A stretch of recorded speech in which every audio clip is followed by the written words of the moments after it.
아니, 세상에 이럴 수가. 5월의 실록이 눈부시게 푸르던 어느 주말, 강남의 유명 웨딩홀은 이른 시간부터 하객들로 북적였습니다. 바로 김도준 씨와 최소연 양의 결혼식이 열리는 날이었죠.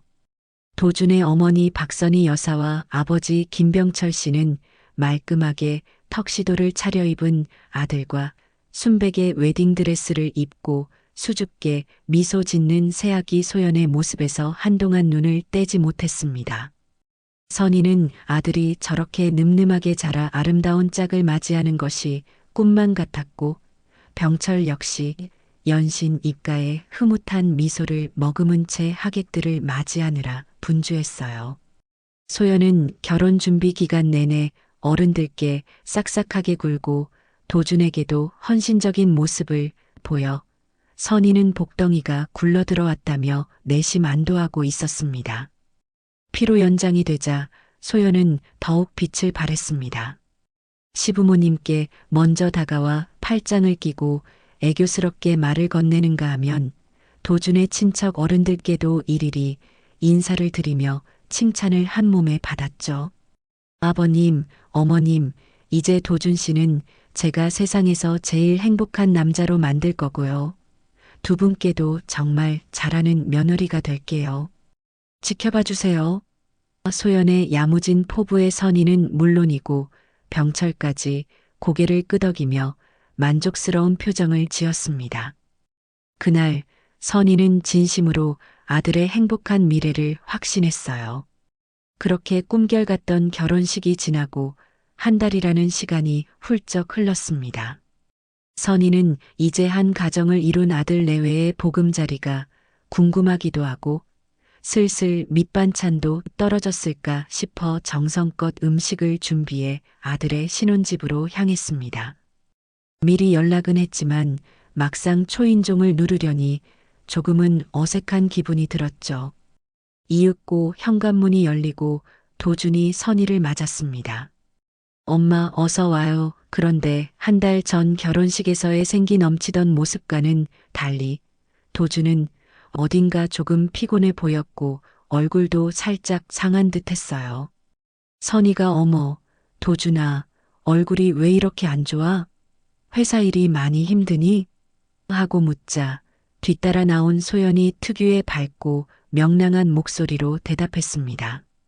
어머님 오셨어요. 안 그래도 어머님 손맛 그리웠는데 이렇게 맛있는 걸 잔뜩 해오셨네요. 도준 씨가 요즘 새 프로젝트 때문에 밤샘도 잤고 스트레스를 많이 받아서 그런가 봐요. 제가 옆에서 잘 챙긴다고 하는데도 영 기운을 못 차리네요. 소연은 선희의 팔을 자연스럽게 끌며 거실로 안내했습니다. 신혼집은 젊은 감각에 맞게 깔끔하고 아기자기하게 꾸며져 있었어요. 식탁에는 소연이 나름대로 신경 써서 차린 듯한 음식들이 몇 가지 올라와 있었지만 선희가 가져온 반찬들이 더해지자 금세 풍성한 한상 차림이 되었습니다. 그런데 식사하는 내내 도준은 평소답지 않게 깨작거렸고 선희가 특별히 신경 써서 만든 갈비찜에도 몇 번 손을 대지 않았습니다. 도준아, 왜 이렇게 못 먹니? 입맛이 없어? 아니면 어디 속이라도 안 좋은 거야? 선희의 걱정스러운 물음에 도준은 아니에요, 엄마. 맛있어요. 그냥 점심을 좀 늦게 먹었더니 배가 안 고파서 그래요라며 멋쩍게 웃었죠. 그 순간 소연이 도준의 어깨를 가볍게 치며 여보, 그러다 살 빠지겠어요. 어머님이 당신 좋아하는 걸로만 해오셨는데 좀 더 먹어봐요라고 말하면서도 은근히 도준의 밥그릇에 있는 밥을 덜어내려는 듯한 미묘한 손짓을 했습니다. 선희는 그 순간을 놓치지 않았지만 새신랑이라 아직 긴장해서 그런가 보다 아니면 내가 너무 예민한 건가 싶어 애써 모른 척 넘어갔어요. 소연은 식사가 끝난 후에도 선희에게 과일이며 직접 내린 커피까지 살뜰히 챙겨주며 연신 밝고 싹싹한 모습을 보였기에 선희의 작은 의구심은 금세 희석되는 듯 했습니다. 그로부터 두어 달이 더 흘러 추석 명절이 다가왔습니다. 온 가족이 함께 모이는 자리였기에 선희는 오랜만에 도준 내외를 볼 생각에 마음이 설렜죠. 하지만 약속 장소에 나타난 도준의 모습을 본 순간 선희는 저도 모르게 낮은 비명을 지를 뻔했습니다. 불과 석 달 전 결혼식 때의 훤칠하고 다부졌던 모습은 온데간데 없었고 아들은 누가 봐도 심각할 정도로 야위어 있었습니다. 양볼은 움푹 패였고 눈 밑에는 검은 그림자가 짙게 드리워져 있었으며 즐겨 입던 셔츠는 마치 남의 옷을 빌려 입은 것처럼 헐렁했어요. 선희는 가슴이 철렁 내려앉는 것을 느끼며 다급하게 도준의 팔을 붙잡았습니다. 도준아, 아니, 이게 도대체 어떻게 된 일이니? 너 어디 심하게 아픈 거 아니야? 병원에는 가봤어?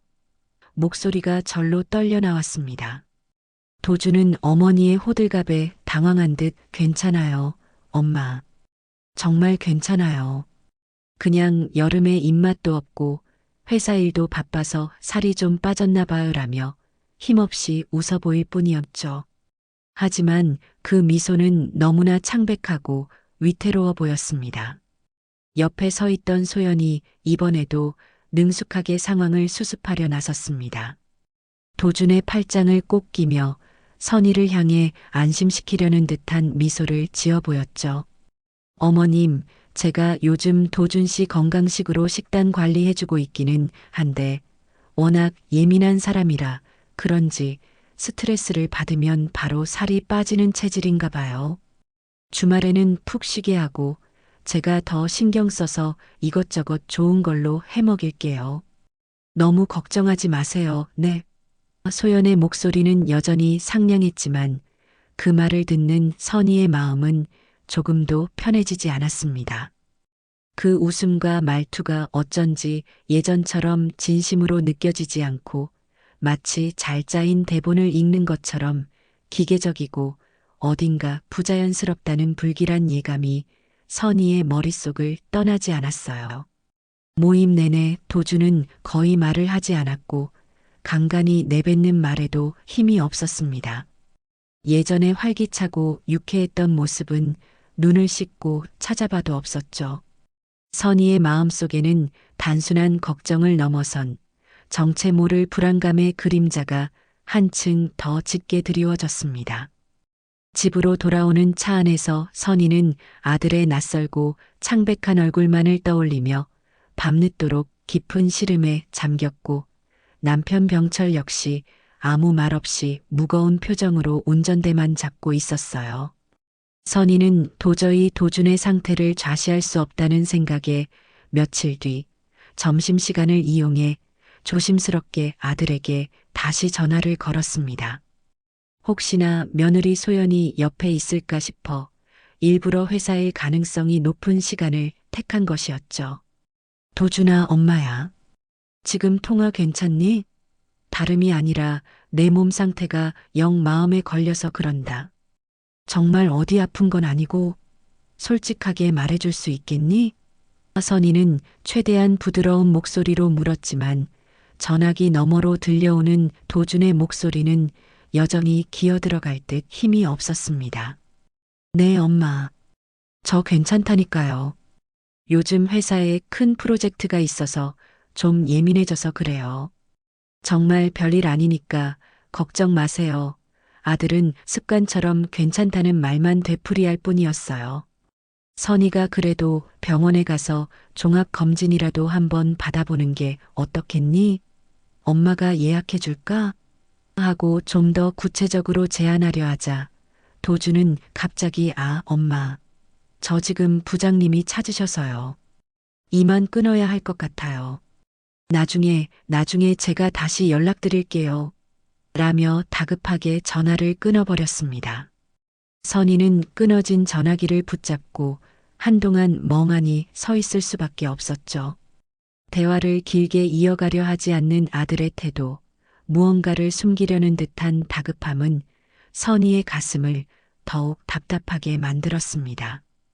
예전에는 시시콜콜한 일상까지 제잘거리던 살가운 아들이었는데 결혼 후에는 마치 보이지 않는 유리벽이라도 생긴 것처럼 멀게만 느껴졌어요. 혹시 소연이가 도준이한테 무슨 압력이라도 넣는 건 아닐까? 선희의 머릿속에는 온갖 불길한 추측들이 꼬리에 꼬리를 물고 이어졌습니다. 며칠을 더 고민하던 선희는 결국 행동에 나서기로 결심했습니다. 이러다 내 아들 잡겠다는 위기감이 그녀를 움직인 것이었죠. 아들이 평소 좋아하던 전복과 한우를 듬뿍 넣어 밤새도록 보양죽을 쓰고 입맛을 돋을 만한 새콤한 나물 무침이며 장조림 같은 밑반찬도 67가지나 정성껏 만들었습니다. 이번에는 소연에게 미리 연락하지 않고 그저 지나가는 길에 들렀다고 말할 요량으로 불시에 도준의 신혼집으로 향했어요. 묵직한 보따리를 양손에 들고 초인종을 눌렀습니다. 잠시 후 인터폰 화면에 소연의 얼굴이 나타났고 그녀는 예상치 못한 방문에 잠시 놀란 표정을 지었지만 이내 특유의 과장된 밝은 미소로 선희를 맞이했습니다. 어머님, 어쩐 일이세요? 미리 연락이라도 주시지. 제가 지금 막 외출하려던 참이었는데 소연의 말에는 미묘한 가시가 느껴졌지만 선희는 애써 태어난 척 도준이 요즘 통기운이 없어 보여서 내가 특별히 몸에 좋은 것 좀 해왔다. 들어가서 같이 얼굴 보고 밥이라도 한술 뜨고 가려고 그런다. 너도 같이 먹자꾸나라며 자연스럽게 집 안으로 들어섰습니다. 소연은 못 말린다는 듯 어깨를 으쓱하면서도 아이고, 어머님도 참. 안 그래도 제가 도준 씨 기력 회복시켜 주려고 이번 주말에 장어라도 사다 구워줄까 생각하고 있었는데 이렇게 어머님께서 직접 만들어 오시기까지 하시다니 정말 감사해서 어쩌죠? 라며 호들갑스럽게 고마움을 표시했습니다. 그리고 선희가 보는 앞에서는 마치 세상에서 가장 자상한 아내인 양 여보 어머님이 당신 생각해서 이렇게 맛있는 거, 귀한 거 잔뜩 해오셨네. 어서 나와서 한술 떠봐요. 어머님 정성이 가득 담겨서 이거 먹으면 금방이라도 힘이 불끈 솟을 것 같아. 라며 안방에 있는 도준을 불러냈습니다. 하지만 주방 식탁에 마주 앉은 도준은 여전히 입맛이 없는지 죽 그릇에 몇 숟갈 뜨는 둥 마는 둥 했고 선희가 권하는 반찬에도 거의 손을 대지 않았습니다. 선희는 속이 숫덩이처럼 타들어갔지만 며느리 앞이라 차마 내색할 수는 없었어요. 그저 천천히 꼭꼭 씹어 먹어라. 그래야 소화도 잘 되고 몸에도 좋다는 말만 건넬 뿐이었습니다. 그로부터 또다시 일주일이 흘렀을까요? 선희는 며칠 전 아들 집에 가져다 준 반찬통을 회수해야 한다는 핑계를 만들어 다시 한번 도준의 집을 찾았습니다. 이번에도 역시 소연에게는 미리 연락하지 않았죠. 마치 지난번 방문의 대자비처럼 소연은 마침 집을 나서려던 참이었는지 현관에서 선희와 딱 마주쳤습니다. 그녀의 얼굴에는 순간 당황한 기색과 함께 일말의 짜증스러움이 스쳐 지나가는 것을 선희는 놓치지 않았어요. 어머님, 또 어쩐 일이세요? 반찬통은 다음에 제가 가져다 드린다고 말씀드렸잖아요. 소연의 목소리에는 날이 서 있었습니다. 선희는 아니다. 마침 이 근처에 볼 일이 있어서 들렀다. 그리고 너희들 얼굴도 한 번 더 보고 싶었고라며 태연하게 집 안으로 들어섰습니다. 그리고는 재빨리 주방으로 향해 냉장고 문부터 열어젖혔죠. 선희의 예상은 한치의 오차도 없이 맞아떨어졌습니다. 일주일 전에 정성껏 만들어 가져다 준 죽과 67가지의 반찬들이 거의 손도 대지 않은 채 그대로 냉장고 한 구석을 차지하고 있었던 것입니다. 심지어 어떤 반찬은 이미 상했는지 시큼한 냄새까지 풍기고 있었고 음식물 쓰레기 봉투 안에는 선희가 가져온 음식물로 보이는 것들이 아무렇게나 버려져 있기까지 했어요. 선희는 순간 치밀어 오르는 화와 배신감에 온몸이 부들부들 떨렸지만 간신히 이성을 붙잡았습니다. 소연은 선희의 싸늘한 시선을 애써 외면하며 뻔뻔하게 변명을 늘어놓기 시작했습니다. 어머님. 그걸 아직 다 못 먹었네요. 제가 깜빡하고 도준 씨한테 챙겨준다는 걸 잊어버렸나 봐요. 그리고 도준 씨가 요즘 통 입맛이 없어서 제가 아무리 맛있는 걸 해줘도 잘 안 먹으려고 해서 속상해요. 죄송해요, 어머님. 다음부터는 꼭 신경 쓸게요 하지만 그녀의 변명은 선희의 귀에 하나도 들어오지 않았습니다. 그날 밤 선희는 집에 돌아와 남편 병철에게 그동안 자신이 보고 듣고 느꼈던 모든 불안감과 구체적인 의심들을 숨김없이 털어놓았습니다. 여보, 아무래도 안 되겠어요. 이건 단순한 문제가 아닌 것 같아요. 도준이가 저렇게까지 마르고 기운이 없는 데에는 분명 소연이와 관련된 무슨 이유가 있을 거예요. 우리 앞에서만 살갑게 굴고 뒤에서는 도준이를 제대로 챙기지 않는 것 같아요. 어쩌면 일부러 저러는 건지도 모르겠어요. 선희의 목소리는 절박함으로 떨리고 있었습니다. 말없이 아내의 이야기를 듣고 있던 병철 역시 깊은 한숨을 내쉬며 굳은 표정으로 고개를 끄덕였습니다. 나도 자네와 같은 생각일세. 도준이 녀석, 안색이 말이 아니더군. 우리가 직접 나서서라도 진실을 알아내야 하네. 필시 무슨 일이 있는 게 틀림없어 두 사람은 밤늦도록 잠 못 이루고 아들 걱정에 깊은 시름에 잠겼습니다. 이대로 방관하다가는 정말 큰일이 날지도 모른다는 위기감 속에서 뭔가 특단의 조치를 취해야 한다는데 암묵적으로 합의했어요. 더 이상 망설일 시간이 없었습니다. 밤낮으로 아들 걱정에 속을 태우던 선희는 결국 마지막 수단이라고 생각되는 중대한 결심을 하기에 이르렀습니다. 바로 아들 도준과 며느리 소연 몰래 그들의 신혼집 거실과 주방에 아주 작은 소형 CCTV를 설치하기로 마음먹은 것이었죠. 이런 방법을 동원해야 한다는 것 자체가 아들에게도 며느리에게도 떳떳하지 못한 일이라는 생각에 깊은 죄책감이 들었지만 하루가 다르게 앙상하게 말라가는 아들의 모습을 더 이상 지켜만 보고 있을 수는 없었습니다. 선희는 스스로를 다독였습니다.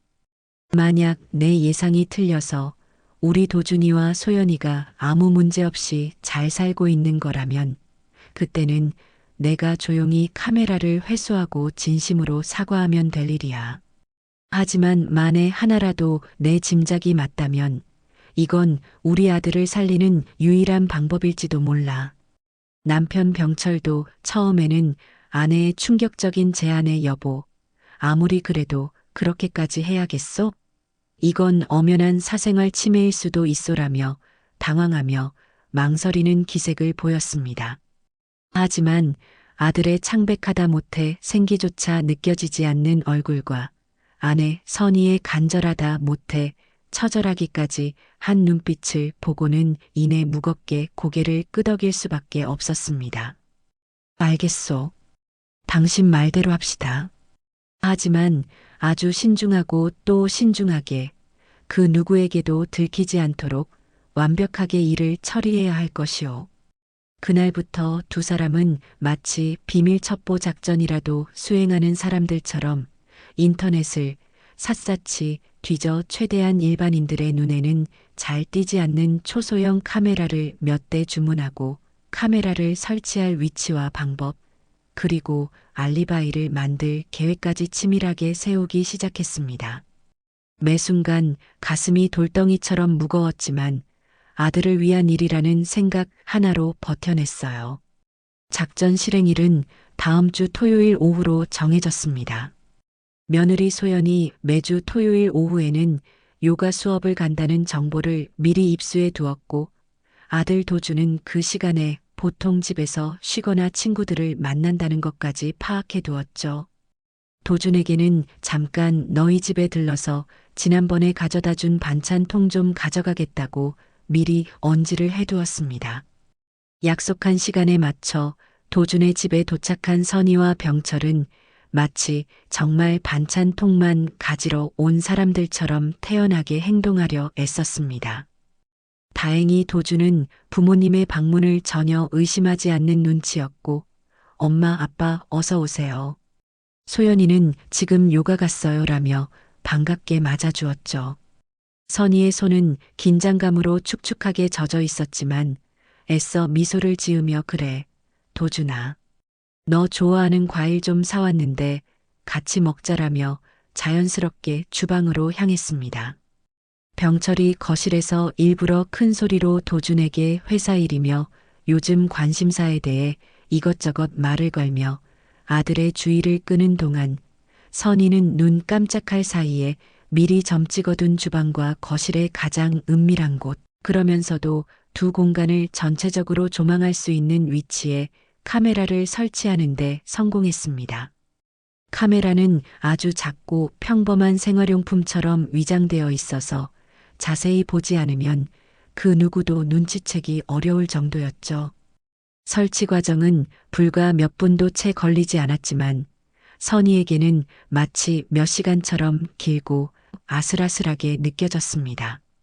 모든 설치를 마치고 마치 아무 일도 없었다는 듯 도준에게 과일을 깎아주고 집을 나서는 순간까지 선희와 병철은 거의 숨도 제대로 쉬지 못할 정도로 극도의 긴장감에 휩싸여 있었어요. 그날 밤 선희는 자신의 방 침대에 누워뜬 눈으로 밤을 지새웠습니다. 스마트폰 애플리케이션을 통해 아들 집 CCTV와 연결된 실시간 화면을 몇 번이고 켜보았지만 불 꺼진 어두컴컴한 거실과 주방만이 보일 뿐 특별한 움직임이나 이상한 점은 전혀 발견할 수 없었어요. 내가 정말 너무 예민하게 굴었던 걸까? 괜한 걱정으로 아들 내외의 사생활까지 침해하면서 이런 몹쓸 짓까지 벌인 건 아닐까? 하는 깊은 후회와 자책감이 파도처럼 거세게 밀려왔습니다. 어쩌면 아들은 정말 회사 일이 힘들어서 혹은 일시적인 스트레스로 잠시 체중이 줄었던 것뿐일지도 모른다는 생각도 들었죠. 하지만 동시에 아니야. 내 아들이 저렇게까지 심하게 변한 데에는 반드시 무언가 설명할 수 없는 이유가 있을 거야. 내 어머니로서의 직감이 틀리지 않았을 거야. 라는 한 가닥 희망인지 아니면 불길한 예감인지 모를 확신 또한 떨쳐버릴 수가 없었습니다. 선희는 밤새도록 초조한 마음으로 침대 위를 뒤척이다가 동이 트기 직전 새벽녘이 되어서야 겨우 지쳐 잠이 들었습니다. 내일 아침 지난밤부터 녹화된 영상들을 확인하는 순간 그 길고 길었던 의욕과 불안감의 실체가 드디어 밝혀지게 될 것이라고, 어쩌면 그 모든 것이 자신의 기우이기를 간절히 바라면서도 동시에 어떤 끔찍한 진실이라도 마주할 준비를 하고 있었습니다. 선희의 심장은 기대와 불안으로 터질 것처럼 빠르게 뛰고 있었어요. 다음 날 이른 아침 선희는 동이 트기도 전에 잠자리에서 일어나 부엌으로 향했습니다. 밤새 뒤척이느라 제대로 잠을 이루지 못해 머리는 무거웠고 눈은 퀭했지만 정신만은 그 어느 때보다 또렷했어요. 남편 병철은 평소보다 일찍 일어나 거실에서 신문을 보는 척했지만 그의 시선은 줄곧 아내에게 향해 있었습니다. 선희의 긴장과 불안을 그도 고스란히 느끼고 있는 듯했죠. 선희는 따뜻한 물 한 잔으로 간신히 떨리는 속을 달래고 나서 주방 식탁에 앉아 비장한 표정으로 스마트폰을 손에 쥐었습니다. 그리고 마침내 지난밤부터 녹화되기 시작한 CCTV 영상 파일들을 하나씩 찾아 재생 버튼을 눌렀습니다. 심장이 목구멍까지 차오르는 듯한 긴장감이 온몸을 짓눌렀어요. 처음 몇 시간 동안의 영상에서는 별다른 특이점을 발견할 수 없었습니다.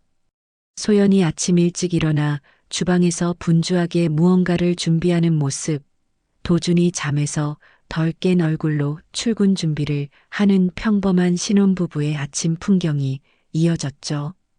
역시 내 걱정이 너무 지나쳤던 걸까. 선희가 안도의 한숨을 내쉬려던 바로 그 순간 시선이 한 곳에 고정되었습니다. 바로 아침 식탁 장면이었어요. 소연은 도준에게는 마치 병원에서 주는 환자식처럼 보이는 아주 적은 양의 현미밥과 풀 몇 조각, 그리고 퍽퍽해 보이는 닭가슴살 2어점만을 작은 그릇에 담아 내주었습니다. 누가 봐도 성인 남성의 한 끼 식사로는 턱없이 부족해 보이는 양이었죠. 그런데 더 기가 막힌 것은 도준이 출근하고 난 뒤 혼자 식사를 하는 소연 자신의 모습이었습니다. 그녀는 언제 그랬냐는 듯 냉장고에서 먹음직스러운 반찬들을 꺼내고 따끈하게 데운 쌀밥에 김이 모락모락 나는 국, 심지어 어제 저녁 도준에게는 구경도 시켜주지 않았던 생선구이까지 차려놓고 아주 여유롭고 만족스러운 표정으로 식사를 즐기고 있었어요. 선희는 자신도 모르게 마른 침을 삼키며 입술을 질끈 깨물었습니다. 저게 대체 무슨 속셈이지? 더욱 경악스러운 장면은 그날 저녁 식사 시간에 고스란히 녹화되어 있었습니다. 퇴근하고 돌아온 도준은 누가 봐도 몹시 지치고 굶주린 기색이 역력했어요. 현관에 들어서면서부터 기운 없이 소파에 쓰러지듯 앉는 모습이 안쓰러울 정도였습니다. 소연이 차려준 저녁 식탁은 아침과 별반 다르지 않았습니다. 여전히 풀과 단백질 위주의 양도 형편없이 적은 식단이었죠. 도준이 허기진 배를 채우려 허겁지겁 밥을 한 숟갈 크게 뜨려 하자 소연은 마치 벌레라도 보는 듯한 싸늘하고 경멸 어린 목소리로 말했습니다. 여보, 그렇게 급하게 먹으면 체해요. 그리고 살도 찌고요. 음식은 천천히 꼭꼭 씹어서 음미하면서 먹어야죠. 그래야 포만감도 빨리 느끼고 다이어트에도 도움이 되는 거예요. 도준이 반찬으로 나온 삶은 계란을 하나 더 집으려 하자 소연은 그의 손을 탁 치며 날카롭게 쏘아붙였습니다. 그건 오늘 당신 단백질 할당량 초과예요. 내가 당신 건강 생각해서 얼마나 철저하게 식단 관리하는지 몰라요? 그렇게 의지박약해서 어떻게 목표 체중까지 빼려고 그래요? 도준은 아무런 대꾸도 하지 못하고 풀이 죽은 채 고개를 숙이고 숟가락을 내려놓았죠. 선희는 화면 속에서 점점 더 작아지고 무기력해지는 아들의 앙상한 어깨와 깊게 팬 눈가를 보며 가슴이 미어지는 듯한 고통을 느꼈습니다. 이것은 단순한 잔소리나 걱정이 아니었어요. 명백한 통제이자 학대에 가까웠습니다. 그런데 소연의 만행은 여기서 그치지 않았죠. 도준이 기운 없이 자신의 방으로 들어가자 소연은 기다렸다는 듯 냉장고에서 값비싼 수입 과자와 커다란 초콜릿 케이크 그리고 달콤한 아이스크림까지 잔뜩 꺼내와 거실 소파에 편안히 기대 앉아 마치 보란 듯이 개걸스럽게 먹어치우는 것이었습니다. 심지어 도준에게는 건강에 해롭다며 입에도 못대게 했던 바로 그 음식들이었죠. 다음 날 녹화된 영상에서는 소연의 치밀하고 악랄한 행동들이 더욱 노골적으로 드러났습니다. 그녀는 도준에게 줄 음식의 양을 마치 실험실의 연구원처럼 전자저울 위에 올려놓고 그램 단위까지 정확하게 계량하고 있었어요. 당근 한 조각, 오이 한 토막까지도 정해진 양을 넘어서면 가차없이 덜어냈습니다. 그러면서 도준에게는 여보, 내가 당신 건강 생각해서 얼마나 철저하게 식단 짜고 관리하는지 알죠? 이렇게 해야 요요 현상도 안 오고 당신도 더 멋있어지고 건강해질 수 있는 거예요. 나한테 고마워해야 해요라며 온갖 가머니설과 그럴듯한 건강 정보를 늘어놓으며 끊임없이 가스라이팅을 시도하고 있었습니다. 도준은 이미 세뇌라도 당한 듯 아무런 의심 없이 소연의 말을 고지곳대로 받아들이는 듯 보였죠. 더 가관인 것은 그렇게 도준에게는 동물 사료만도 못한 극단적인 소식을 강요하면서 정작 자신은 친구들과 어울려 고급 레스토랑에서 값비싼 스테이크와 파스타를 즐기고 분위기 좋은 카페에서 달콤한 디저트까지 야무지게 챙겨 먹는 모습이 그녀의 SNS에 버젓이 올라와 있는 것이었죠. 심지어 어떤 영상에서는 소연이 자신의 SNS에 해시태그 신혼밥상 해시태그 남편 건강식 해시태그 사랑 가득 식단이라는 해시태그와 함께 도준의 초라하기 짝이 없는 식판과 자신이 먹을 화려하고 푸짐한 식판을 교묘하게 각도를 조절해 마치 함께 먹는 건강한 식단인 것처럼 꾸며 올리는 가증스러운 모습까지 고스란히 포착되었습니다. 그 모든 것을 몇 시간에 걸쳐 지켜본 선희는 온몸의 피가 역류하는 듯한 격렬한 분노와 함께 차갑게 식어버리는 것을 동시에 느꼈습니다. 이것은 단순한 부부간의 다툼이나 식단 관리 차원의 문제가 아니었어요. 명백하고 지속적인 학대이자 인간에 대한 기만이었습니다. 선희의 눈에서는 뜨거운 눈물이 뺨을 타고 하염없이 흘러내렸습니다.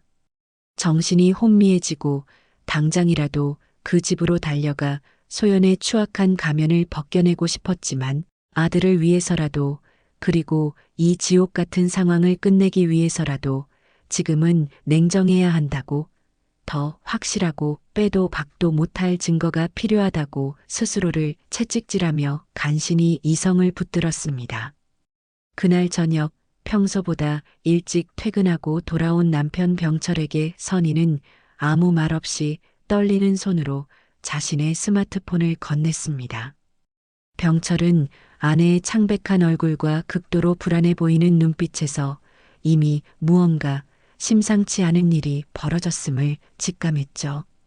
그는 굳은 표정으로 소파에 앉아 선희가 건넨 스마트폰 속 CCTV 영상을 처음부터 끝까지 숨막히는 침묵 속에서 몇 시간에 걸쳐 꼼꼼하게 확인했습니다. 영상이 재생되는 동안 병철의 얼굴은 처음에는 믿을 수 없다는 듯한 당혹감으로 이내 경악과 참을 수 없는 분노로 그리고 마지막에는 깊은 슬픔과 자책감으로 시시각각 변해갔어요. 평생 과묵하고 자신의 감정을 잘 드러내지 않았던 남편이었지만 사랑하는 외아들이 바로 눈앞에서 저런 참혹하고 비인간적인 대우를 당하고 있는 실상을 자신의 두 눈으로 직접 확인하자 마치 용광로처럼 들끓는 분노를 간신히 억누르고 있는 듯 보였습니다. 영상이 모두 끝나자 병철은 부들부들 떨리는 손으로 스마트폰을 테이블 위에 내려놓으며 낮은 목소리로 우어조렸습니다. 이것이 정녕 사람이 할 짓이란 말인가. 짐승도 자기 자식에게는 저러지 않을 것이다. 그의 목소리에는 엄청난 분노와 배신감, 그리고 그 무엇과도 바꿀 수 없는 아들에 대한 애끓는 미안함이 뒤섞여 있었죠. 선희와 병철은 한동안 아무 말도 하지 못하고 서로의 참담한 얼굴만 망연자실하게 바라보았습니다. 아들이 그 지옥 같은 곳에서 가장 사랑하고 믿었던 사람에게 배신당하며 얼마나 처절한 고통과 절망을 느꼈을지 생각하니 가슴을 치며 통곡하고 싶은 심정이었어요. 선희는 결국 참았던 울음을 터뜨리며 여보, 우리가 도준이한테 너무나 무심했어요. 내 아들이 저런 꼴을 당하고 있는데 애미라는 년이 그것도 모르고 제가 다 죄인이에요. 제가 다 잘못했어요 라며 자신의 가슴을 마구 내려치며 자책했고 병철은 그런 아내의 떨리는 어깨를 말없이 하지만 힘주어 감싸 안았습니다. 지금은 한없이 슬퍼하고 서로를 자책하며 시간을 허비할 때가 아니었어요. 무엇보다 먼저 아들을 저 악마 같은 며느리의 소나기에서 구해내야만 했습니다. 여보, 이제 그만 눈물을 거두시오. 우리가 약해지면 도준이는 누가 구한단 말이오. 정신 바짝 차려야 하오. 병철의 단호한 말에 선희도 흐느낌을 멈추고 눈물을 닦았습니다. 선희와 병철은 당장이라도 도준의 집으로 쳐들어가 소연의 추악한 가면을 벗기고 그 만행을 만천하에 낱낱이 공개하고 싶었지만 섣불리 감정적으로 행동했다가는 오히려 교활한 소연에게 반격의 빌미를 주거나 아무것도 모르는 도준이가 더 큰 충격과 상처를 받을 수 있다고 판단했습니다. 그들은 우선 들끓는 분노를 가라앉히고 최대한 이성적으로 그리고 치밀하게 다음 단계를 계획하기로 했어요. 가장 중요한 것은 더 많은 그리고 더욱 확실하고 빼도 박도 못할 증거를 지속적으로 확보하는 것이었습니다. 단 한 번의 실수로 모든 것을 망칠 수도 있었기에 신중해야 했죠. 또한 도준이가 이 끔찍한 사실을 어떻게 받아들이고 소연으로부터 심리적으로 완전히 독립하여 벗어날 수 있도록 도울 것인지에 대한 방법도 깊이 고민해야 했습니다. 우선 며칠 더 지켜봅시다. 저 간악한 아이가 또 어떤 파렴치한 짓을 하는지, 그리고 우리 도준이의 상태는 어떤지 모든 것을 하나도 빠짐없이 기록하고 저장해야 하오. 그리고 변호사도 미리 알아봐야 할 것 같소. 병철의 냉철하고 결연한 말에 선희도 굳은 표정으로 고개를 끄덕였습니다. 그날부터 선희는 거의 뜬 눈으로 밤을 새우다시피 하며 CCTV 영상을 한시도 놓치지 않고 확인했고 소연의 모든 비인간적인 행동과 대화 내용을 날짜와 시간별로 꼼꼼하게 기록하고 중요한 장면들은 따로 편집하여 저장하기 시작했어요. 마치 지옥의 기록을 써내려가는 것 같았지만 아들을 구해야 한다는 일념 하나로 버텼습니다. 며칠 뒤 선희는 아무것도 모르는 척 태연한 얼굴로 도준의 집을 다시 한번 방문했습니다. 이전과는 완전히 다른 마음가짐이었죠. 소연의 모든 행동과 말투 하나하나가 새로운 의미로 다가왔고 그 속에 숨겨진 악의와 가식을 꿰뚫어 볼 수 있었습니다. 소연이 살갑게 웃으며 어머님, 어서 오세요. 라고 인사할 때 그 미소 뒤에 숨겨진 서슬퍼런 칼날이 선명하게 보였고 도준을 걱정하는 듯한 말투에서는 소름 끼치는 가증스러움만이 느껴졌습니다. 선희는 애써 평정을 유지하며 태연한 표정으로 도준의 상태를 조심스럽게 살폈어요. 도준은 불과 며칠 전보다도 더욱 기운이 없어 보였고 마치 모든 희망과 의지를 상실한 사람처럼 눈빛마저 텅 비어 있었습니다. 생기라고는 찾아볼 수 없는 그저 숨만 쉬고 있는 마네킹 인형과도 같았죠. 선희가 도준아, 이거 내가 제일 좋아하는 엄마표 약밥인데 특별히 넣어주려고 많이 해왔다. 어서 한 입 먹어보렴이라며 정성껏 만들어 온 음식을 도준에게 건네려 하자 옆에 있던 소연이 마치 기다렸다는 듯이 잽싸게 끼어들었습니다. 아이고, 어머님, 정말 감사드려요. 그런데 어쩌죠? 도준 씨가 얼마 전부터 소화가 너무 안 된다고 해서 당분간은 제가 만든 유동식하고 아주 부드러운 죽만 먹고 있어요. 약밥은 찹쌀이라 지금 먹으면 속이 많이 부담스러울 것 같은데 이건 제가 나중에 도준 씨 상태 봐서 조금씩 데워서 줄게요. 걱정 마세요. 어머님이라며 너무나도 자연스럽고 교묘하게 선희가 가져온 음식을 차단해 버렸습니다. 그 순간 선희는 소연의 눈에서 찰나적으로 스쳐 지나가는 차갑고 오만한 경멸감을 분명히 보았습니다. 그것은 더 이상 시어머니를 향한 단순한 무례함이 아니었어요. 자신의 완벽한 통제 하에 있는 먹잇감을 빼앗기지 않으려는 잔인한 맹수의 번뜩이는 눈빛과도 같았죠.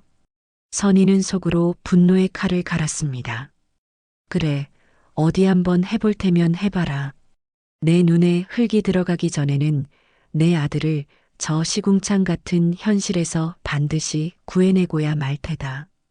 그리고 너는 내가 저지른 모든 죄악에 대한 대가를 반드시 처절하게 치르게 될 것이다. 선희의 마음속에는 꺼지지 않는 불길처럼 아들을 구출하기 위한 뜨거운 모성애와 함께 악마 같은 며느리 소연에 대한 차갑고도 단호한 분노가 활활 타오르기 시작했습니다. 이제 본격적인 전쟁의 서막이 오른 것이었죠. 그 후 며칠 동안 선희와 병철은 거의 잠행에 가까운 생활을 이어갔습니다. 낮에는 각자의 일상생활을 영위하는 척했지만 밤이 되면 어김없이 한 방에 모여 스마트폰 화면을 통해 도준의 집에서 벌어지는 일들을 숨죽여 지켜보았죠. 하루하루 시간이 흐를수록 소연의 만행은 더욱더 대담하고 악랄해져 갔습니다.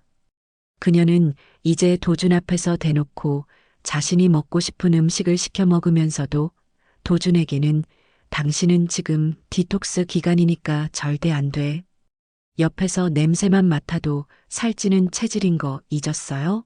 라며 조롱 섞인 말을 아무렇지도 않게 내뱉었습니다.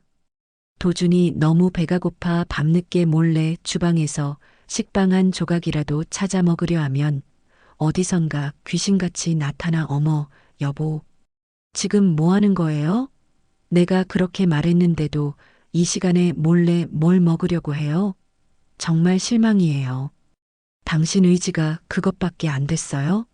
라며 마치 큰 죄라도 지은 사람처럼 몰아세우고는 그 식빵마저 빼앗아 쓰레기통에 던져버리는 일도 부지기수였죠.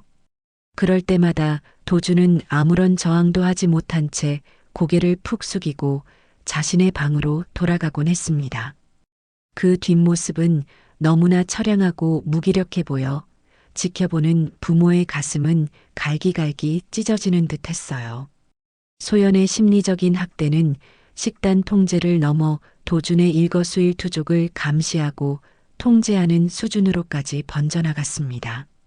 그녀는 도준의 옷차림부터 말투, 심지어는 잠자는 시간까지 간섭하며 사사건건 트집을 잡았어요. 여보, 오늘 입은 셔츠 색깔 너무 칙칙하지 않아요? 당신 안색도 안 좋은데 더 어두워 보여요. 그렇게 말하니까 꼭 능력 없는 사람처럼 들리잖아요. 좀 더 자신감 있게 말해봐요. 밤늦게까지 뭘 그렇게 하는 거예요? 일찍 자고 일찍 일어나야 건강에도 좋고 업무 효율도 오르는 거예요. 등등. 그녀의 잔소리와 지적은 끝없이 이어졌습니다.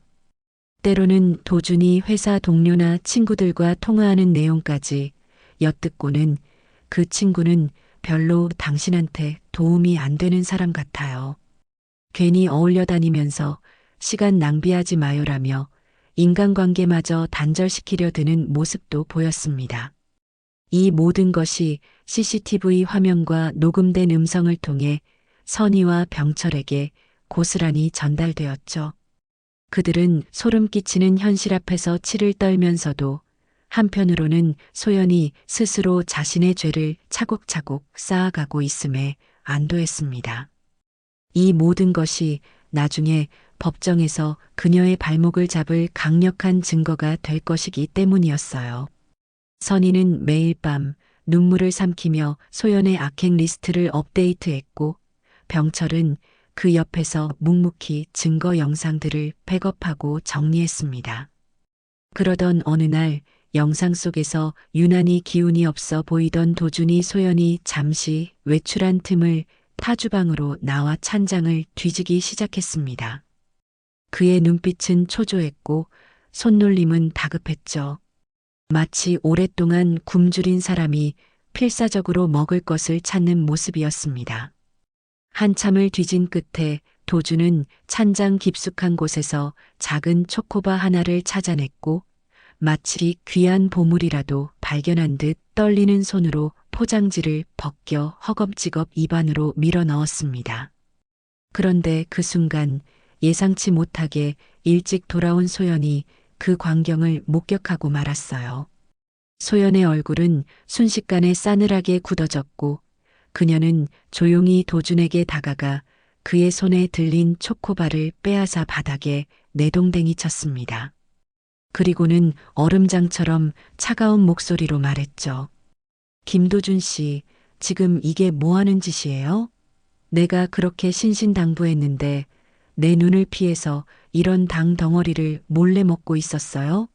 당신 정말 구제불능이군요. 내가 당신 건강 때문에 얼마나 애쓰고 있는데 어떻게 나한테 이럴 수 있어요? 그녀의 목소리에는 실망감을 넘어선 깊은 경멸이 담겨 있었습니다. 도주는 마치 현장에서 잡힌 도둑처럼 고개를 푹 숙인 채 아무 말도 하지 못했고 그의 어깨는 가늘게 떨리고 있었어요. 소연은 그런 도준을 한심하다는 듯이 쏘아보다가 당신 같은 사람은 누가 옆에서 채찍질하지 않으면 절대 변하지 않아요. 오늘 저녁은 굶는 줄 알아요. 반성 좀 해야죠라는 말을 남기고는 획 돌아서서 자신의 방으로 들어가 버렸습니다. 그 장면을 지켜보던 선희는 더 이상 참지 못하고 소리 없는 오열을 터뜨렸고 병철은 주먹을 불끈 쥔 채 치솟는 분노를 사겨야 했습니다. 아들이 저토록 비참하게 망가져가고 있다는 사실, 그리고 그 원흉이 바로 자신들이 그토록 믿고 예뻐했던 며느리였다는 사실에 대한 배신감과 절망감이 온몸을 휘감았죠. 이젠 정말 더 이상 지체할 시간이 없었습니다. 다음 날 선희와 병철은 미리 예약해둔 법률사무소를 찾았습니다. 다행히 지인의 소개로 가정 문제, 특히 이혼 소송 분야에서 경험이 많은 베테랑 변호사를 만날 수 있었죠. 두 사람은 그동안 모아온 CCTV 영상 증거들과 소연의 악행을 기록한 자료들을 변호사에게 모두 보여주며 자초지종을 설명했습니다. 변호사는 영상을 보는 내내 침통한 표정을 감추지 못했고 모든 설명을 들은 후에는 깊은 한숨을 내쉬며 말했습니다. 두 분께서 정말 상상도 못할 일을 겪으셨군요. 제가 많은 사건을 다뤄봤지만 이번 경우는 정말 심각한 수준의 정서적 학대와 가스라이팅이 명백해 보입니다. 아드님께서 겪으셨을 정신적 고통이 얼마나 크셨을지 변호사는 위로의 말을 건네면서도 한편으로는 부모가 직접 이렇게까지 증거를 수집한 것에 대해 놀라움을 표하기도 했습니다. 이 정도 증거라면 이혼 소송 시 아드님께 매우 유리하게 작용할 겁니다. 명백한 유책 배우자로서 위자료 청구도 가능하고 재산 분할에 있어서도 아드님의 기여도를 적극적으로 주장할 수 있을 것으로 보입니다. 변호사는 앞으로 진행될 법적 절차와 준비해야 할 서류들, 그리고 도준을 안전하게 소연으로부터 분리시키는 방법에 대해 구체적이고 현실적인 조언을 아끼지 않았습니다. 선희와 병철은 변호사와의 상담을 통해 한 줄기 희망을 보았고 아들을 구해낼 수 있다는 용기를 얻었습니다. 이제 남은 것은 가장 중요한 단계, 바로 아들 도준에게 이 모든 끔찍한 진실을 알리고 그의 결심을 얻어내는 것이었죠. 그것이 가장 어렵고 고통스러운 과정이 될 것이라는 것을 두 사람은 이미 예감하고 있었습니다. 며칠간의 치밀한 준비와 고민 끝에 선희와 병철은 마침내 아들 도준에게 모든 사실을 털어놓기로 결심했습니다. 소연이 없는 곳에서 오직 세 사람만이 편안하고 안전하게 대화할 수 있는 장소가 필요했죠. 선희는 도준에게 전화를 걸어 아들, 주말에 엄마 아빠랑 같이 외식이나 할까? 내가 좋아하는 한정식집 예약해 놓을게. 너랑 단둘이 하고 싶은 이야기도 있고라며 조심스럽게 약속을 잡았습니다. 도준은 잠시 망설이는 듯 했지만 이내 힘없는 목소리로 그러겠다고 대답했어요. 약속 당일 선희와 병철은 평소보다 더욱 초조하고 긴장된 마음으로 도준을 기다렸습니다. 식당 별실에 먼저 도착해 앉아 있는데 시간이 마치 영원처럼 더디게 흘러가는 것 같았죠. 드디어 도준이 방으로 들어섰을 때 선희는 아들의 헬쑥한 얼굴과 텅 빈 눈빛을 보고 또다시 가슴이 무너져 내리는 것을 느꼈습니다. 식사가 시작되었지만 세 사람 사이에는 무거운 침묵만이 감돌았습니다. 도주는 평소 좋아하던 음식들 앞에서도 거의 수저를 들지 않았고 선희와 병철은 그런 아들을 안쓰럽게 바라보며 차마 먼저 말을 꺼내지 못하고 있었죠. 그렇게 어색한 시간이 한참 흐른 뒤 선희가 간신히 용기를 내어 입을 열었습니다. 도준아, 너 혹시 소연이랑 같이 사는 거 힘들지는 않니? 엄마가 보기에는 내가 너무너무 힘들어 보여서 그런다. 도준은 어머니의 갑작스러운 질문에 놀란 듯 잠시 눈을 동그랗게 떴지만 이내 고개를 숙이며 아무 말도 하지 않았어요. 그 침묵이 모든 것을 말해주는 듯 했습니다. 선희는 준비해온 태블릿 PC를 꺼내 도준 앞에 놓았습니다. 그리고는 떨리는 목소리로 말했죠. 도준아, 이걸 한번 봐주렴. 내가 직접 보고 판단해야 할 것 같아서 엄마 아빠가 어쩔 수 없이 이런 방법을 썼단다. 용서해다오. 도준은 의아한 표정으로 태블릿 PC 화면을 바라보았고 이내 그 안에서 재생되는 영상들의 시선을 고정했습니다. 처음에는 자신의 집 거실과 주방이 나오는 평범한 영상에 고개를 갸웃거리던 도준의 얼굴은 소연이 자신의 식사량을 극도로 제한하고 자신 몰래 온갖 맛있는 음식을 탐닉하는 장면, 그리고 자신에게 모욕적인 언사와 가스라이팅을 일삼는 장면들이 연이어 등장하자 점차 경악과 불신, 가리고 깊은 절망감으로 일그러져 갔습니다. 도준은 마치 자신의 가장 추악하고 비참한 모습을 남에게 들킨 사람처럼 얼굴이 새빨갛게 달아올랐다가 이내 창백하게 질려갔습니다. 영상 속에서 소연의 조종에 따라 무기력하게 움직이고 그녀의 말 한마디에 상처받고 괴로워하는 자신의 모습은 너무나 낯설고 혐오스러웠을 거예요. 그가 사랑했고 자신의 모든 것을 걸고 함께 미래를 약속했던 아내의 배신은 그 어떤 말로도 형용할 수 없는 충격과 고통을 안겨주었습니다. 특히 소연이 친구들과의 통화에서 자신을 조롱하고 무시하는 장면, 그리고 SNS에 거짓된 행복을 연출하는 장면에서는 도준이 눈에서 뜨거운 눈물이 뚝뚝 떨어지기 시작했어요. 그는 더 이상 영상을 보지 못하고 두 손으로 얼굴을 감싸쥔 채 어린아이처럼 흐느끼기 시작했습니다. 그동안 소연에게 당했던 모든 서름과 억울함, 그리고 자기 자신에 대한 실망감과 수치심이 한꺼번에 폭발한 것이었죠. 선희와 병철은 그런 아들을 차마 바라보지 못하고 함께 눈시울을 붉혔습니다.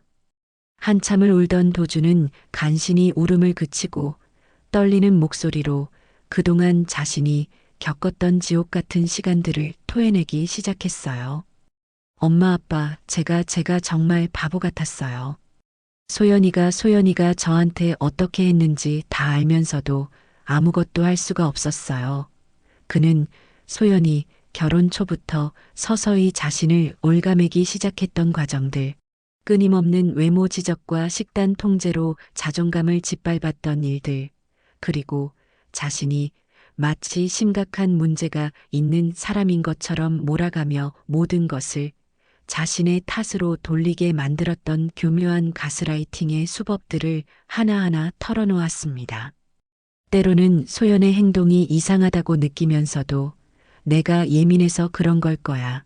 내가 더 노력해야 해라며 스스로를 속여왔다고, 그리고 점점 그녀에게 반항할 기력조차 잃어버린 채 무기력하게 순응하며 살아왔다고 고백했어요. 도준의 처절한 고백을 듣는 내내 선희와 병철의 가슴은 갈기갈기 찢어졌습니다. 그들이 상상했던 것보다 훨씬 더 깊고 어두운 고통 속에서 아들이 홀로 괴로워했다는 사실에 다시 한번 치를 떨어야 했죠. 이제라도 이 모든 진실을 알게 된 것이 천만다행이라는 생각과 함께 그들은 아들을 이 지옥에서 반드시 구해내야 한다는 결의를 더욱 굳건히 다졌습니다. 그날 세 사람은 늦은 시간까지 서로를 부둥켜 안고 울고 또 울었습니다. 그것은 절망의 눈물이자 동시에 새로운 시작을 다짐하는 희망의 눈물이기도 했어요. 모든 끔찍한 진실을 자신의 두 눈으로 확인하고 그동안 자신을 짓눌러왔던 감정의 응어리들을 부모님 앞에서 모두 토해낸 후 김도준 씨는 며칠 동안 마치 허물어진 성벽처럼 깊은 무력감과 혼란 속에서 방황했습니다. 자신이 그토록 헌신적으로 사랑했고 자신의 인생 전부를 걸고 함께 영원한 미래를 꿈꾸었던 아내 최소연의 배신은 그의 젊은 날을 송두리째 뒤흔드는 실로 감당하기 어려운 엄청난 충격이자 사건이었죠. 밤에는 악몽에 시달렸고 낮에는 멍하니 허공만 바라보며 자신이 겪었던 일들이 과연 현실인지조차 구분하기 어려워했습니다. 한때는 세상 누구보다 다정하고 따뜻했던 소연의 얼굴과 CCTV 영상 속에서 보았던 그 차갑고 경멸 어린 눈빛이 교차로 떠오르며 그의 머릿속을 헤집어 놓았습니다. 어디서부터 잘못된 걸까? 내가 뭘 그렇게 잘못했던 걸지? 아니, 그 모든 것이 정말 연기였다는 말인가? 수많은 질문들이 꼬리에 꼬리를 물고 이어졌지만 명쾌한 답을 찾을 수는 없었습니다. 하지만 그의 곁에는 이제 더 이상 그를 홀로 내버려 두지 않는 든든한 부모님이 계셨습니다. 박선희 여사와 김병철 씨는 그런 아들의 고통을 묵묵히 함께 나누며 그가 다시 일어설 수 있도록 따뜻한 위로와 변함없는 지지를 보내주었죠. 또한 변호사와의 몇 차례 추가적인 상담을 통해 도주는 자신이 결코 나약하거나 어리석어서 소연에게 휘둘린 것이 아니라 그녀의 가스라이팅이 그만큼 교묘하고 악랄했기 때문이라는 것을 객관적으로 인지하기 시작했습니다. 그는 더 이상 소연이 만들어 놓은 심리적 감옥의 무기력한 꼭두각시로 살지 않겠다고, 그리고 이 부당하고 참혹했던 결혼 생활을 반드시 자신의 손으로 당당하게 끝내고 새로운 삶을 되찾겠다고 굳게, 아주 굳게 결심했어요. 그 결심은 마치 꺼져가던 불씨가 다시 활활 타오르는 것처럼 그의 가슴 속에서 뜨겁게 피어올랐습니다. 선희와 병철은 그런 아들의 용기 있는 결정을 전적으로 지지하고 존중하며 그가 앞으로 맞서 싸워야 할 이 힘든 싸움의 여정에서 결코 홀로 외롭게 모든 짐을 감당하지 않도록 가장 든든하고 강력한 버팀목이 되어주기로 다시 한번 굳게 약속했습니다. 마침내 운명의 날 혹은 심판의 날이라고 불러야 할 그날이 밝았습니다. 도주는 부모님과 함께 최소연과의 마지막 단판을 짓기 위해 한때는 사랑과 행복의 보금자리였으나 이제는 돌이키고 싶지 않은 악몽과 치욕의 공간처럼 느껴지는 그들의 신혼집으로 무거운 발걸음을 옮겼습니다. 차에 오르기 전 선희는 아들의 어깨를 부드럽게 감싸 안으며 도준아, 너무 걱정하지 마라. 엄마 아빠가 내 뒤에 항상 함께 있을 테니 넌 내가 하고 싶은 말, 해야 할 말 다 하고 나오면 된다. 기죽지 말고 당당하게 맞서렴이라며 용기를 북돋아 주었고 병철 역시 아들의 손을 힘주어 잡으며 내 잘못이 아니다. 아들아, 고개 숙일 필요 없어. 우리는 진실을 알고 있으니 저들이 아무리 발버둥 쳐도 결국 모든 것은 제자리로 돌아오게 되어 있다라며 낮은 목소리지만 강한 신뢰를 실어 말해주었습니다. 도주는 그런 부모님의 따뜻한 격려에 코끝이 찡해지는 것을 느꼈지만 애써 눈물을 참고 담담하게 고개를 끄덕였죠. 그의 발걸음은 여전히 천근만근 무거웠지만 그의 눈빛에는 이전에는 결코 찾아볼 수 없었던 냉철한 단호함과 부러지지 않을 것 같은 결연함이 강하게 서려 있었습니다. 마치 폭풍전야의 고요함처럼 그의 내면은 들끓는 분노와 슬픔을 딛고 차분하게 가라앉아 있었어요. 약속된 시간에 맞춰 도착한 집의 현관문 앞에서 도주는 잠시 심호흡을 했습니다. 익숙한 도어록 소리와 함께 문이 열리고 안에서는 아무것도 모르는 소연이 평소와 다름없이 화사하고 상냥한 미소를 머금은 얼굴로 그들을 맞이했죠. 어머, 여보 왔어요? 어머님, 아버님까지 다 같이 오셨네요? 무슨 특별한 일이라도 있으세요? 일단 들어오세요라며 의아한 표정을 지으면서도 능숙하게 손님 맞이를 하는 그녀의 모습은 너무나도 태연자약해서 순간 도주는 자신이 지금 대체 뭘 하러 온 건가 하는 착각마저 들 정도였습니다.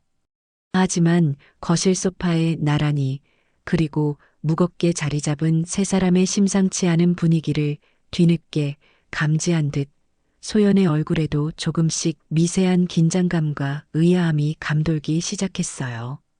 그녀는 애써 평소의 명랑한 톤을 유지하려 애쓰며 다들 왜 그렇게 표정이 어두우세요? 제가 뭐 실수한 거라도 있나요? 아니면 도준 씨 회사에 무슨 안 좋은 일이라도 생긴 거예요? 라며 분위기를 환기시키려는 듯 가볍게 말을 건넸습니다. 도준은 그런 소연의 얼굴을 한동안 아무 말 없이 가만히 응시했습니다.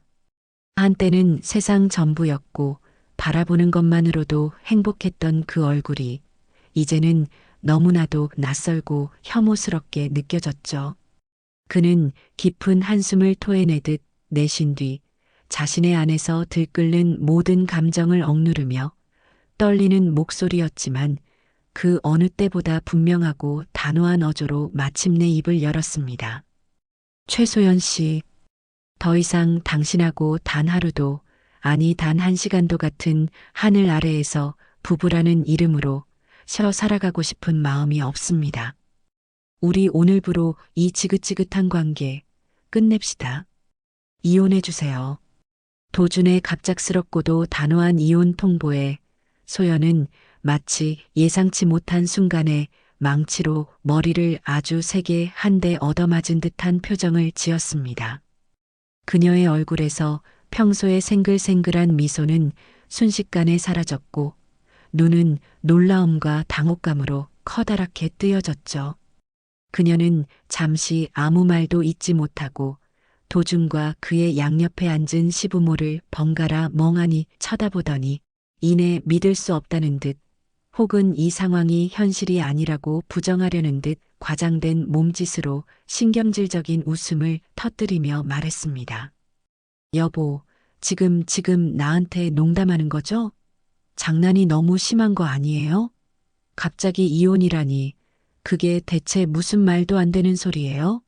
우리가 얼마나 서로 사랑하고 행복하게 잘 살고 있는데 안 그래요? 혹시 어머님이랑 아버님이 당신한테 또 무슨 이상한 말씀이라도 하신 거예요? 네. 그래서 지금 저한테 이러시는 거예요? 그녀는 순식간에 눈가에 촉촉하게 눈물을 글썽이며 자신이 오히려 이 상황의 무고한 피해자인 것처럼 그리고 이 모든 불행한 사태의 원인이 마치 시부모의 부당한 이간질 때문인 것처럼 교묘하게 상황을 몰아가려는 그녀 특유의 계산된 연기를 능숙하게 시작했습니다. 그 연기는 너무나도 자연스럽고 처절해서 만약 그녀의 실체를 몰랐다면 누구라도 그녀의 편을 들어주고 싶을 정도였죠. 여보, 당신 요즘 회사 일 때문에 너무 많이 예민해져서 그런가 본데 우리 제발 이러지 말아요. 내가 당신한테 뭐 잘못한 거 있으면 지금이라도 다 솔직하게 말해봐요. 내가 정말 당신 마음에 들 때까지 다 고칠게요. 네. 우리 사이에는 아무 문제 없었잖아요. 우리한테는 서로밖에 없다는 거 당신도 잘 알잖아요. 라며 도준의 팔에 애처롭게 매달리려 했지만 도준은 마치 더러운 것이라도 닿은 듯 차갑고 단호하게 그녀의 손을 뿌리쳤습니다. 그의 마음은 이미 돌아설 수 없는 강을 건넌 뒤였어요. 소연의 뻔뻔하고 가증스러운 연기는 조금도 멈출 기미를 보이지 않았습니다. 그녀는 이제 타겟을 바꾸어 선의와 병철을 향해 마치 자신이 세상에서 가장 억울한 사람이라도 된 듯 원망과 비난이 가득 담긴 눈빛을 보내며 울부짖듯이 소리쳤습니다. 어머님, 아버님, 저희 두 사람 정말 아무 문제 없이 서로 아끼고 사랑하면서 잘 살고 있었어요. 그런데 도대체 왜 갑자기 아무 잘못도 없는 도준 씨한테 저랑 이혼하라고 부추기시는 거예요? 제가 그렇게까지 두 분 마음에 안 드셨던 거예요? 제가 며느리로서 뭘 그렇게 부족하게 했고, 뭘 그렇게 잘못했는데요? 말씀 좀 해보세요. 라며 마치 자신이야말로 이 가정의 평화와 행복을 지키기 위해 고군분투하는 희생양이라도 되는 것처럼 절규했습니다. 그 모습은 처절하기보다는 오히려 우스꽝스러워 보일 지경이었죠. 선희는 더 이상 치밀어 오르는 분노와 역겨움을 참을 수가 없었지만 아들 앞에서 흥분하는 모습을 보이지 않기 위해 간신히 평정심을 유지하며 차분하지만 그 안에 서리빨 같은 단호함을 담은 목소리로 말했습니다. 아가, 이제 그만 그 역겨운 연기 집어치우렴. 내가 그동안 우리 불쌍한 도준이한테 무슨 짓을, 얼마나 끔찍한 짓들을 저질러 왔는지 우리는 이미 하나도 빠짐없이 다 알고 있단다. 내 거짓 눈물과 가식적인 행동에 더 이상 쏘가 넘어갈 사람, 여기에는 아무도 없어. 소연은 선희의 그 말에 마치 독사에게 물리기라도 한 듯 움찔했지만 여전히 포기하지 않고 최후의 발악이라도 하듯 발뺌하려 했죠. 제가 뭘 어쨌다고 자꾸 이러시는 거예요. 어머님, 저는 정말 하늘의 맹세코 도준 씨. 건강 생각해서 식단 관리 좀 철저하게 했을 뿐이에요. 그게 그렇게 죽을 죄를 지은 건가요? 그녀의 목소리는 이제 애원보다는 악에 바친 히스테리에 가까웠습니다. 그 순간 지금까지 모든 상황을 굳은 표정으로 침묵 속에 지켜보고만 있던 병철이 마침내 무겁고도 엄중한 목소리로 입을 열었습니다. 그의 목소리는 낮고 조용했지만 그 안에 담긴 무게감과 분노는 회의실의 공기를 얼어붙게 만들기에 충분했죠. 아가, 더 이상 듣고 싶지도 않고 들을 필요도 없을 것 같구나. 내 방 옷장 제일 윗칸, 내가 아끼는 명품 가방들 뒤에 숨겨둔 그 작은 곰돌이 인형 눈 말이다. 그리고 주방 환풍기 바로 옆 선반 위에 아무렇지도 않게 올려둔 그 예쁜 향초 케이스 안쪽, 또 거실 책장 두 번째 칸에 보란듯이 세워둔 우리 도준이와 내 웨딩 사진 액자 바로 뒤편. 우리가 설치한 고성능 CCTV 카메라에 내가 지난 몇 달 동안 저지른 모든 추악한 행동과 내가 내뱉은 모든 더러운 말들이 아주 깨끗하고 선명하게 하나도 빠짐없이 다 찍히고 녹음되어 있단다. 병철의 말은 마치 사형 선고처럼 혹은 날카로운 얼음 송곳처럼 소연의 심장에 정확하고도 깊숙이 꽂혔습니다.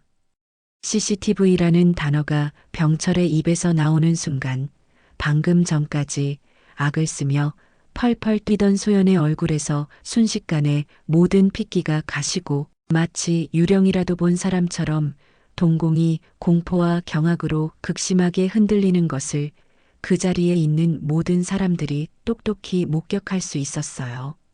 그녀의 완벽하고 철저했던 가면이 산산조각이 나며 와르르 무너져 내리기 시작한 바로 그 결정적인 순간이었습니다. 소연은 잠시 아무 말도 하지 못하고 아니하지 못하고 그저 바닥만 멍하니 내려다보더니 이내 언제 울고불고 악을 썼냐는 듯 눈물을 쏙 거두고는 차갑게 아주 차갑게 돌변한 얼굴로 도준과 그의 부모를 번갈아 짐승처럼 쏘아보며 거의 이성을 잃은 듯 악에 바친 비명을 질러대기 시작했습니다. 그래서요?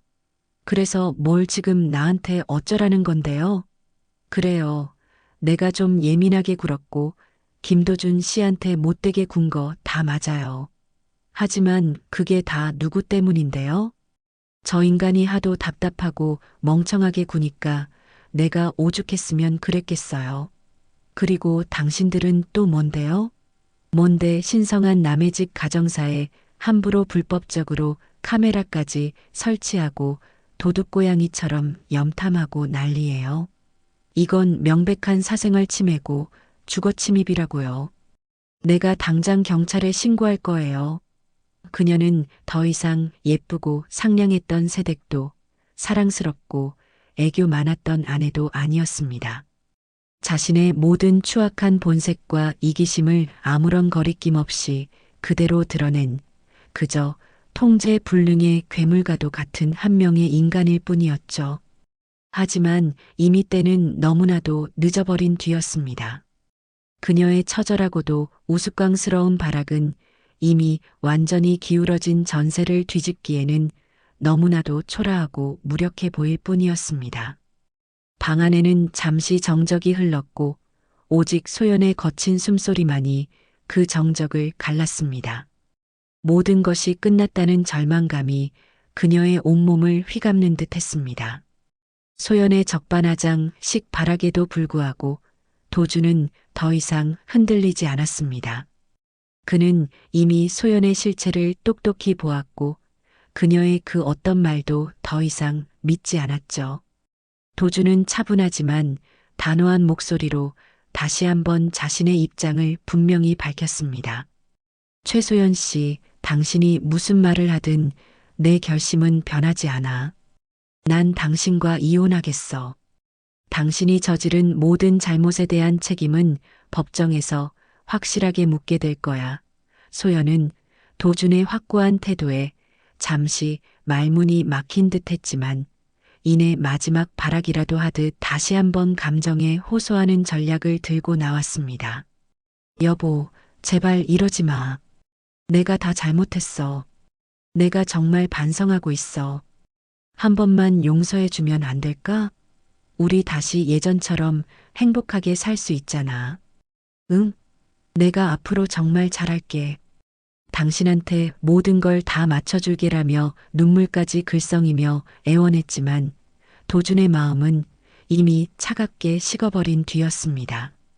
그의 눈에는 더 이상 소연에 대한 일말의 동정이나 미련도 남아있지 않았죠. 이미 늦었어, 소연 씨. 당신은 나한테 용서받을 자격조차 없어. 도준의 마지막 말은 비수처럼 소연의 가슴에 꽂혔습니다. 소연은 모든 것이 끝났음을 직감한 듯 그 자리에 풀썩 주저앉아 허탈한 표정으로 망연자실하게 앞만 바라볼 뿐이었죠. 그 후 도준은 변호사를 통해 소연에게 정식으로 이혼 소장을 제출했습니다.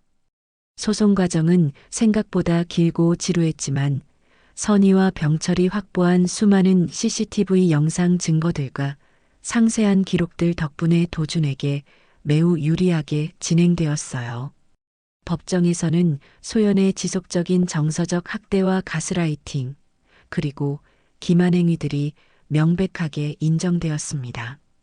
한편 소연의 만행은 법정 밖에서도 조금씩 알려지기 시작했습니다. 그녀가 그토록 공들여 관리했던 SNS 계정에는 그녀의 실체를 비난하는 댓글들이 달리기 시작했고 가녀를 부러워하고 추종했던 지인들 역시 하나둘씩 등을 돌리기 시작했죠. 평소 그녀의 이중적인 모습에 대해 어렴풋이 눈치채고 있었거나 혹은 그녀에게 알게 모르게 피해를 보았던 사람들이 익명으로 그녀의 과거 행적들을 폭로하기 시작하면서 그녀가 쌓아 올렸던 완벽하고 이상적인 여성이라는 거짓된 이미지는 마치 모래성처럼 허무하게 무너져 내렸습니다. 한때 수많은 좋아요와 찬사를 받으며 화려하게 빛나던 그녀의 온라인 세상은 이제 조롱과 비난 그리고 싸늘한 외면만이 가득한 폐허로 변해버렸죠. 결국 몇 달간의 법정 다툼 끝에 법원은 도준의 이혼 청구를 받아들이고 소연을 유책 배우자로 판결했습니다. 소연은 도준에게 상당한 금액의 위자료를 지급해야 했고 재산 분할에 있어서도 자신이 기대했던 것보다 훨씬 적은 몸만을 챙길 수 있었죠. 그녀가 도준 몰래 사들였던 명품 가방과 사치품들은 대부분 위자료를 마련하기 위해 헐값에 처분해야 하는 신세가 되었습니다. 무엇보다 그녀를 가장 고통스럽게 만든 것은 자신의 모든 기만과 악행이 주변 사람들에게 낱낱이 공개되었다는 사실과 그로 인한 사회적인 고립이었어요.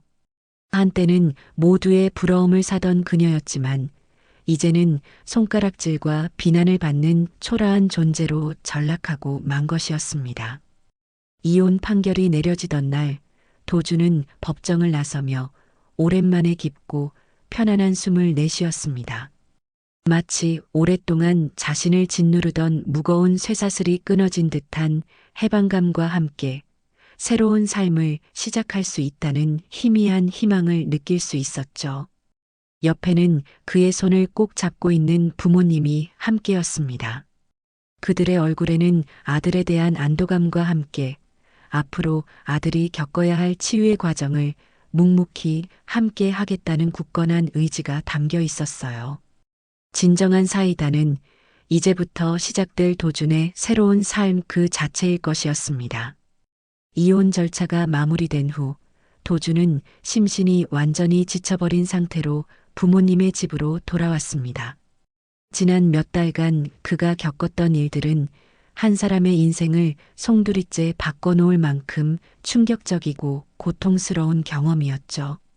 그의 몸은 여전히 앙상했고 마음에는 깊은 상처와 트라우마가 새겨져 있었습니다. 선희와 병철은 그런 아들을 따뜻하게 맞이하며 그가 온전히 회복에만 집중할 수 있도록 모든 지원을 아끼지 않았어요. 선희는 매일같이 영양가 높고 맛있는 음식들을 정성껏 만들어 도준에게 먹였고 병철은 주말마다 도준과 함께 가벼운 산책을 하거나 등산을 하며 그의 기분 전환을 도왔습니다. 도준은 부모님의 권유로 전문적인 심리 상담도 받기 시작했죠. 처음에는 상담 자체를 부담스러워하고 자신의 감정을 표현하는 것을 어려워했지만 경험 많은 상담가의 도움과 부모님의 끊임없는 격려 덕분에 조금씩 마음의 문을 열고 지난 시간 동안 억눌러 왔던 감정들을 쏟아내기 시작했습니다. 분노, 슬픔, 배신감, 수치심, 그리고 자기 혐오까지 그 모든 복잡하고 고통스러운 감정들을 마주하고 인정하는 과정은 결코 쉽지 않았지만 그것은 반드시 필요한 치유의 과정이었어요. 시간이 약이라는 말처럼 몇 달이 흐르자 도준에게도 서서히 긍정적인 변화들이 나타나기 시작했습니다. 규칙적인 생활과 균형 잡힌 식단, 그리고 꾸준한 운동 덕분에 그의 몸은 예전의 건강을 되찾아갔고 앙상했던 얼굴에도 살이 올라 혈색이 돌기 시작했죠. 무엇보다 그의 눈빛에 다시 생기가 돌아왔다는 것이 가장 큰 변화였습니다. 더 이상 과거의 악몽에 갇혀 괴로워하거나 미래를 비관하지 않았어요. 그는 용기를 내어 소홀했던 오랜 친구들에게 먼저 연락을 했고 그들과 만나 회포를 풀며 다시 한번 세상과 소통하는 법을 배우기 시작했습니다. 또한 예전에 즐겨했던 취미 활동이었던 사진 동호회에도 다시 나가기 시작했고 주말이면 카메라를 들고 아름다운 풍경을 찾아다니며 마음의 평화를 얻곤 했죠. 그는 상담을 통해 자신이 얼마나 소중한 존재인지 그리고 자신의 삶을 스스로 결정하고 만들어갈 권리가 있다는 것을 깨달았습니다. 과거의 상처가 완전히 사라진 것은 아니었지만 그는 더 이상 그 상처에 휘둘리지 않고 그것을 자신의 일부로 받아들이며 앞으로 나아갈 힘을 얻은 것이었어요. 어느덧 계절이 두어 번 바뀌고 도주는 몰라보게 건강하고 밝아진 모습으로 가족들 앞에 섰습니다. 그는 부모님께 진심으로 감사의 마음을 전했어요. 엄마, 아빠, 두 분이 아니었다면 전 아마 평생 그 지옥에서 벗어나지 못했을 거예요. 저한테 다시 살아갈 용기를 주셔서 그리고 변함없이 저를 믿고 사랑해 주셔서 정말 감사합니다. 이제는 두 분께 걱정만 끼쳐드리는 아들이 아니라 든든하고 자랑스러운 아들이 될 수 있도록 노력할게요. 선희와 병철은 그런 아들의 손을 마주 잡으며 눈시울을 붉혔습니다. 그동안의 마음고생이 한순간에 눈 녹듯 사라지는 기분이었죠. 도주는 여전히 마음의 깊은 흉터를 안고 살아가야 하겠지만 그 흉터는 그를 더욱 강하고 지혜로운 사람으로 성장시키는 밑거름이 될 것이었습니다. 가족이라는 든든한 울타리 안에서 그는 진정한 행복을 향한 새로운 발걸음을 내딛기 시작했습니다. 주말 오후 거실에는 오랜만에 온 가족의 웃음소리가 가득했습니다. 도주는 예전처럼 농담도 곧잘했고 선희는 그런 아들의 모습이 대견해 연신 미소를 지었죠. 병철은 묵묵히 그 모습을 바라보며 흐뭇한 표정을 감추지 못했습니다. 그들의 앞날에는 분명 따뜻하고 찬란한 햇살만이 가득할 것이라는 희망, 그리고 그 어떤 시련도 함께 이겨낼 수 있다는 강한 믿음이 가족 모두의 마음속에 잔잔히 피어오르고 있었습니다. 진짜 행복은 바로 이런 평범하고 소중한 일상 속에 있다는 것을 그들은 너무나 아픈 과정을 통해 깨닫게 된 것이었죠.